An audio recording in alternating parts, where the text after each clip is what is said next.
If you go back prior to World War II, where the primary industry in what is now known as Silicon Valley and Los Altos and San Jose, it was primarily orchards. Today, there were nothing but factories, office buildings, high technical laboratories. Palo Alto, when I first came here, was 14,000 people.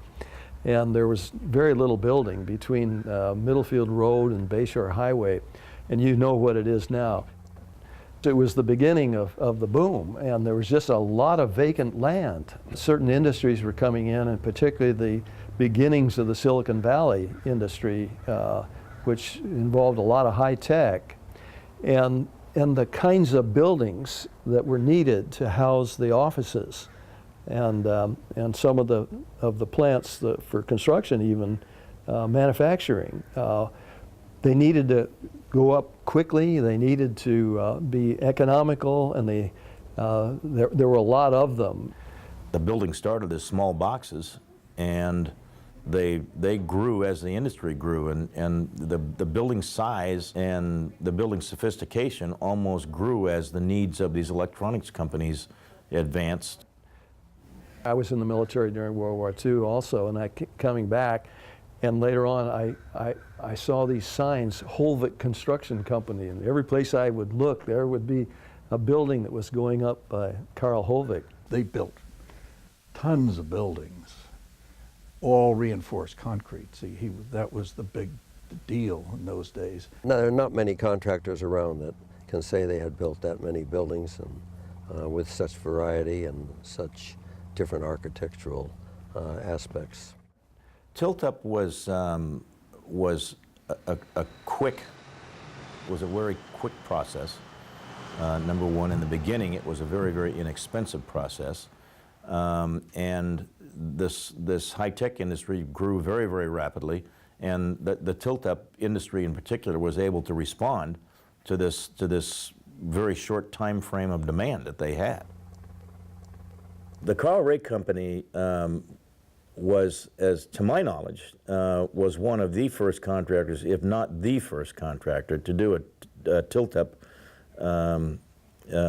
building in either the San Francisco Bay Area or the state of California or the Western United States. It was called the Carl Ray Company. He and Jake were getting together to be partners at that time. And Carl and Jake spread out and developed. They became prosperous.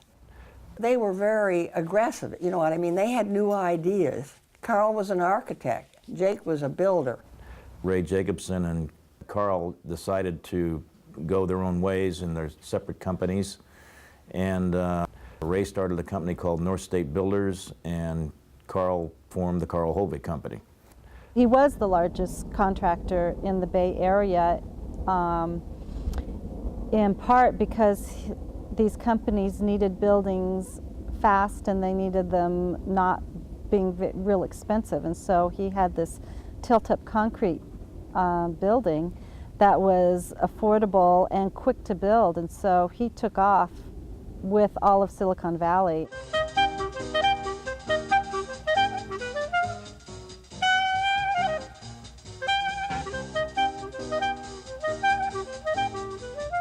We had about 100 people in the office and about 300, 400, 500 people in the field.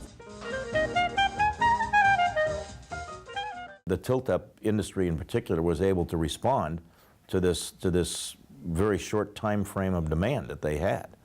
And there was plentiful land back then, and it was just a matter of getting a set of plans drawn and building a single-story or sometimes two-story tilt-up building that no other type of construction could match.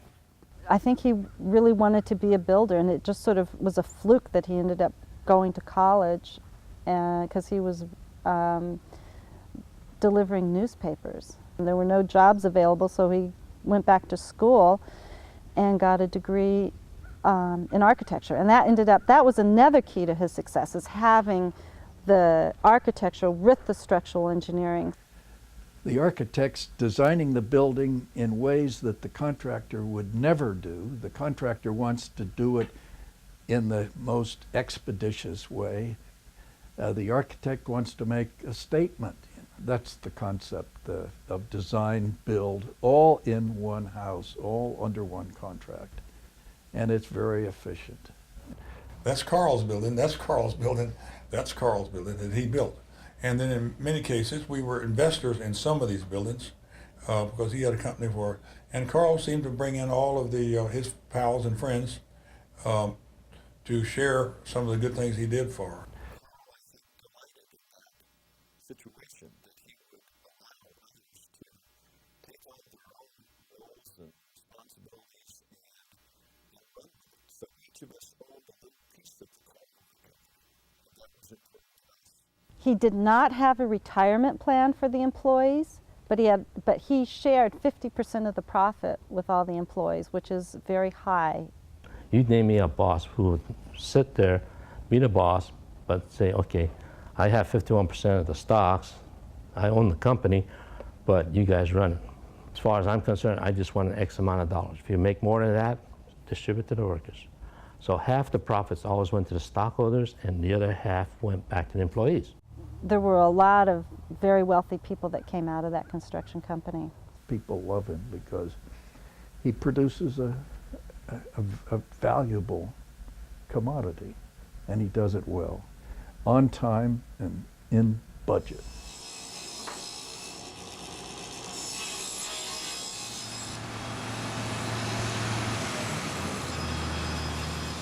The chain of command was in place, definitely, and it worked. Otherwise, you can't achieve the quality and the production that Holvick did put out every year in the amount of buildings and retaining those customers. And that's what I think kept the customers coming back to Carl Holvick's company.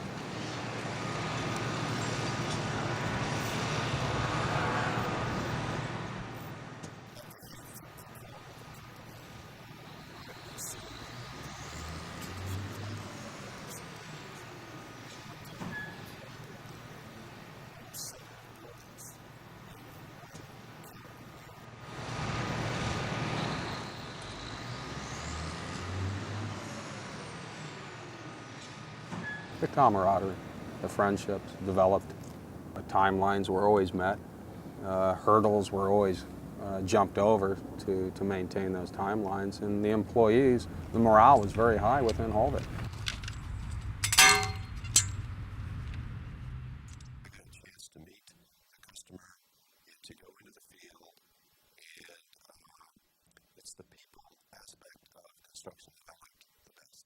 The 24 years that I was at Holvick Company, I saw the Earl Dubbs and Jack Directs and Dave Browns and Dave Walbergs and Roy Curtis and Joe Arquettes and people that told the story of Silicon Valley through the world.